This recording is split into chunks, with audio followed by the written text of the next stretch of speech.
forgot the most important thing. Okay, so Bella of the Mu. Okay, what's the get up for, Gita? You're enough, Gita. We learn through archetypes, we learn through stories, and right now humanity is experiencing an exceedingly intensifying challenge, that of being removed of our true nature. This is my body of work as a channel for Bella of the Mu, previously Bella of the YahYel. Yes, is this Gita? Is this Bella? Yes. Yes, and. I mean, she looks fabulous, you know, let's be real. But why should you care? Humanity has become absolutely accustomed to, within the last few thousand years, of accepting a prescribed story, allowing others to assign the narrative for humanity. This has been a part of what we chose to experience in terms of the overall density, so that we could have tension, so that we could have something to brush up against. If there's no contrast, we don't actually have a transformation to make. There's a narrative that's been shared that's been increasingly popular within the last decade or so, and that is that of the ancient alien theory. That there were a group of beings, the Anunnaki, that came and seeded with humanity to be able to make what humanity is in its current genome state. From the lineage of Mu, this is not accurate. Not saying that these different timelines did not exist, but from the perspective of the lineage of Mu, as Bella has said, this is about halfway through humanity's history at that point. Humanity had existed for thousands of years prior to the age of Atlantis in the experience of Mu, the organic human blueprint. There have been some beings that are connected to the hybridization agenda that share these Mu beings were partially blue because of their Anunnaki DNA. No. Aole. No. Aole loa. Really? No.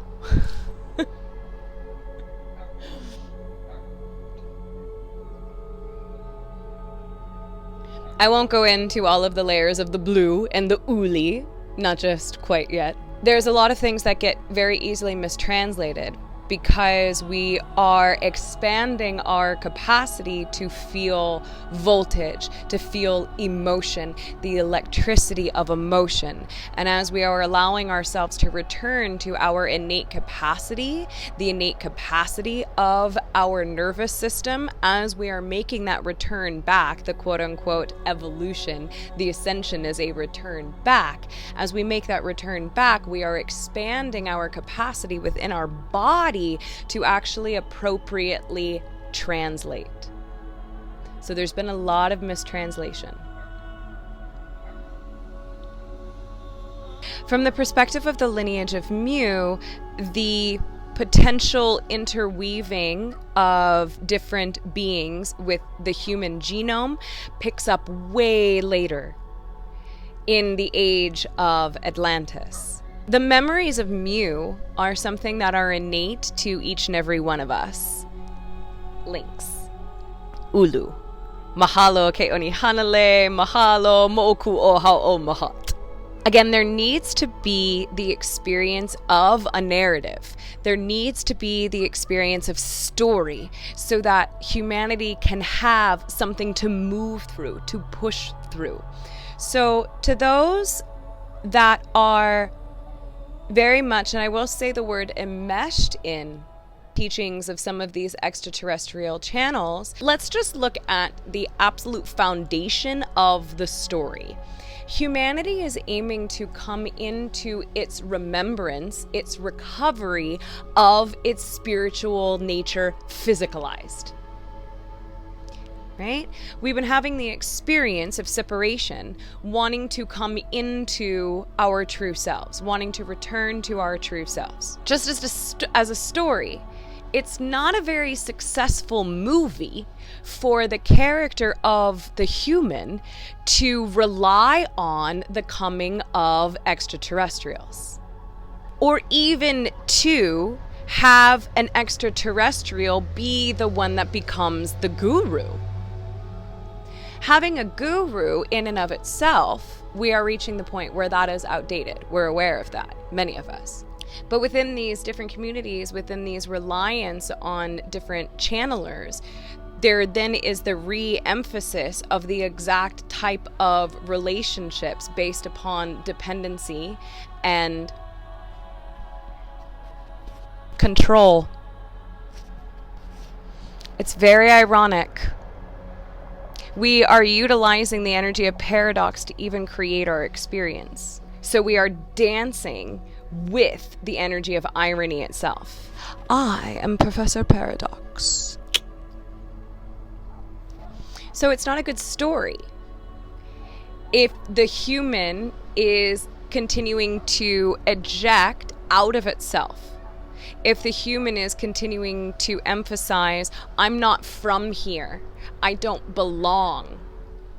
That's not solid archetypal themes. The theme is having your ruby slippers on your feet the entire time. Another layer to this really is the cycling of control and colonization. Deep levels of negativity being allowed to express itself so that we have the opportunity to express and explore tension. We need to know, we decided to know what we are not so as to remember so fully what we are. So from the lineage of Mu and from mine and Bella's perspective, there has been a cycling of colonization upon the organic human. And it perhaps started with these beings that we know as the Anunnaki taking credit for the technology that is the absolute divine organic human. And they were able to do so because it was after the cataclysm of Atlantis, most likely, where this story was really implanted, pun intended. Even if we're looking at different aspects of the elite, of different aspects of the cabal that are moving through different layers of our reality, who knows what their end game actually is? Who cares? That's not helpful. That's not good story. We feel that it very much is coming from the space of our ultimate consciousness, aiming to create and being very successful at creating various forms of intense challenge, so that again we have an actual story, we have plot points to be able to move through, to return back to our true self. So the YahYel and individuals like the YahYel refer to themselves as the hybrids, the hybrid lineage. These beings came about as a result of transhumanistic timelines, where humanity de-evolved themselves to a point because of a heavy reliance on technology. We're seeing it beginning to happen right now. They de-evolved themselves to a point where they could no longer naturally procreate. And they then became the beings we know as the Greys. The fuckery of Atlantis. There were, okay, I'm gonna get in here. Okay, even the Anunnaki, from the perspective of Bella of the Mu, were actually from Earth. It's been a cycling of forgetting our true nature. It's been a cycling of forgetting our oneness with Earth, our oneness, yes, with the stars. We'll get to that. It's more etheric and more archetypal. The stars are the water. The idea being that these other star beings, from the perspective of Bella of the Mu, were actually Earth DNA in their origin. Again, it's been a cycling of pushing away of the body, pushing away of physicality, abandoning our true belonging, abandoning our true nature. Remember as well that time is a spiral, right? Once we fully understand that, it's nothing but plot twists. It's nothing but loopholes. Again, stay with me here about the idea of the allegory. The applicable allegory is that humanity has forgotten its nature. And so we've allowed for thousands and thousands thousands of years of cycling of this experience of colonization and ostracization and rejecting of our organic physicality.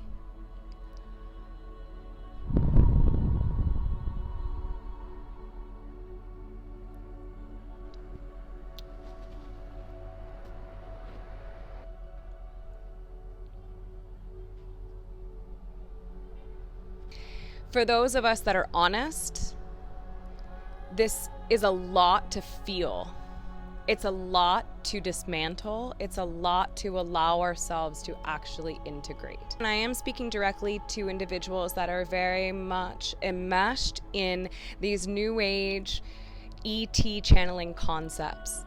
At the same time, to anyone who's seeing this that is not interested in those themes, we're still experiencing a colonization, a suppressing of our true nature. Our true nature is love-based, number one, fully based in aloha. There's also a level of magic, true magic, that comes as a result of being a true organic being. So there's many things in place, many different systems in place that are keeping us away from our true natural selves. And this has been the case for thousands and thousands of years. It's really no surprise, like going to work, the whole thing, we get it. We all get this at least, right? We know this. But again, from the perspective of Bella of the Mu and from this quantum scope of the energetic feminine, if we don't have this level of contrast, we are not experiencing a true transformation, which is what we set out to experience. There is absolute accuracy in most of the metaphysics that is being presented through these various ET channels. The interesting thing to note then, though, is the true role, perhaps, that these energies are playing for us, that of a little bit of a trickster. If we fully understand the one is the all and the all are the one and everything is here and now, I decide. You get to decide. I decide what timeline I most prefer for myself. Thank you very much, sir. But this is our planet. I decide. We decide. We don't need anyone telling us a projected timeline. We don't need any external extraterrestrial being telling us our history. Again, I invite you to look at the allegory, the symbolism, the archetypal transference of information, of what these thought patterns are continuing to do to the psyche of humanity. It's continuing to imprint separation of self, of land, of true primordial star essence. It's just not a good story. Like, if we watched that movie, you'd be bummed, brah, that the humans went in that direction. You're like, oh my, they missed it. They missed the point. Also, as well, I'm not saying that these beings, the hybrid beings that are presenting this timeline of open contact and are perfectly all right with feeding us information, I'm not saying that they are negative. Their presence in this way, may have a negative outcome. If humanity and different aspects of this community are not brave enough to flip it inside out, absolutely there is the possibility of a negative outcome. How I choose to think of it is they're acting as a bit of a turncoat. They are imbuing a bit of confusion on purpose so that, again, we even have a good story to be able to brush up against, to be able to interact with. We are actors in an experience, doing our best to respond authentically and honestly. And so sometimes our best friend needs to play the Wizard of Oz so that we can have the realization, oh, that's what it is behind the curtain. Oh, I have the ruby slippers on my feet. I am the magic. You are the magic. I hope this makes sense. That's why we do all the things like this, regardless, because this kind of looks fabulous, you know? It's iconic. The other theme that I also wish to share with great grace is the idea of the hybrid children. There are many people that have experienced contact, connection with different beings. Again, I am not saying that these beings don't exist. And I am not saying that there isn't a most beautiful timeline where we can all live in harmony. But the restoration of our organic timeline, the restoration of our organic avatar is, as I am looking at the physics, as Bella and I look at the physics, that is what actually creates the effect of this most harmonious timeline. We are the cause. It's an after effect. The potential return of our star family and different aspects of the hybrid lineage that would most likely very much like to return to their organic root of Earth. That is an after effect of our restoration. That's the physics. But so many people in these communities can be focused on the effect. And the languaging in some of these channelers is subtle enough that is keeping people confused. I believe, Bella and I believe, so that there just even is a story, so that I can even exist.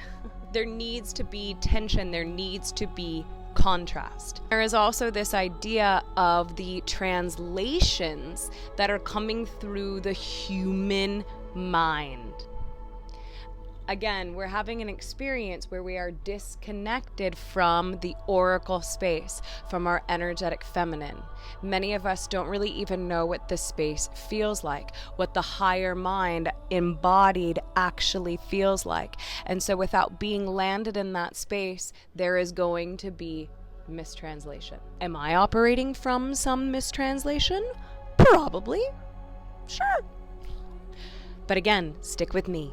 It's a good story. It's always been the story. Bella has always landed with the self, knowing of the self. A lot of these ET channels are also focusing on knowing of the self. But again, the main difference is this idea of the Anunnaki and why hybridization at all is being perpetuated as the root of humanity, and also why it's being perpetuated as a need for evolution, I believe is purely so that we can experience something that we are not, to know what we actually are: organic human avatars. And that's the main shift, we might say, within Bella of the Mew, is the return to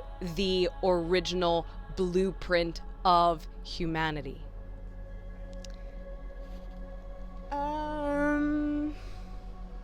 Oh, right.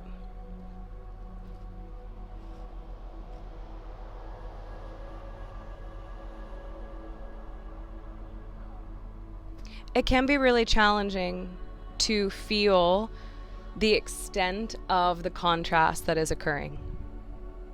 And I think that's why some of these narratives have become so popular.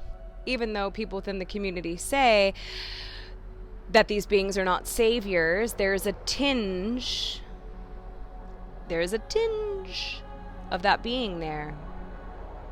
Because we have resistance to feeling the full scope of the contrast, to feeling the full scope of the colonization, the full scope of the control and domination on humanity.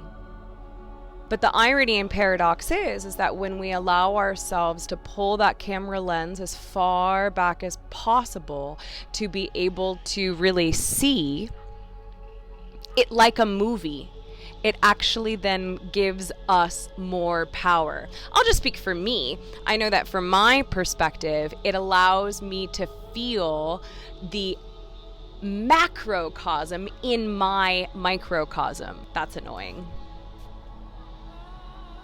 We'll see if he stops. Again, with such grace and love, I'm not saying that the hybrid children don't exist. I know that people have had very specific, very tangible experiences. It's just that first, it's about reparenting our true, innocent, authentic inner child, a child of earth, a child of Mu. And then from there, again, it's an after effect that those we may label as hybrid children will be able to return and join us. Or that new mutations, new versions of humans, new versions of souls will be able to come through the human biology naturally. Or in different ways. Out of a freaking light bubble, like who knows? To just emerge from the water. Who knows? Again, this is a level of our true nature is absolute magic. Magic. But again, it's an after effect of us stewarding, landing in the home of our earth, so that we are actually prepared and capable of being the host of our own consciousness, the host of our own energy, and the host of our potential star family. We are the leaders. You are the lead of your play, of your story, of your life. We must lead this experience. And in summary, the idea of humanity being seeded from extraterrestrial sources, of an other having to come in so as to make us what we are, is unuseful allegory. It only perpetuates the experience of separation. It only perpetuates the experience of not being enough, of not being able to be present right here, where we are. It's a better story. It's way more fun, I think, anyways.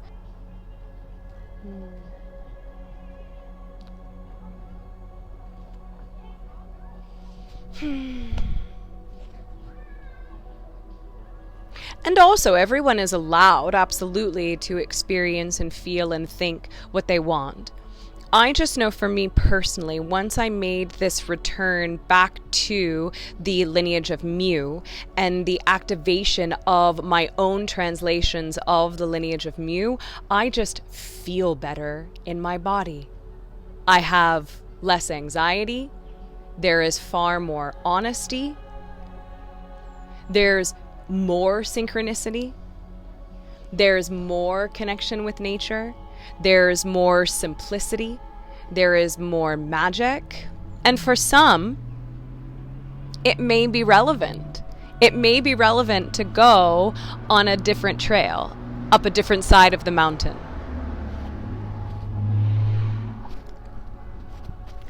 It just might be a really loud reality. You hear the car alarm go off too now? She's spicy. Gita, she's spicy. There needs to be a reconciliation with colonization, though. We've all been colonized. All of us. We're all indigenous from somewhere, somewhen of this beautiful earth, and all of our indigenous cultures have either been completely lost or are obscured, are corrupted, are being appropriated. And again, it's challenging to take this in. It's uncomfortable to take this in. But in my experience, it leads to even more magic in a simplistic way, in a grounded way, in an applicable way. Is that all? Is that all? Anything else? This is plenty for now. All right. like my little sign off. What do I even say these days? I don't know. Allow the stress of the seeking to cease.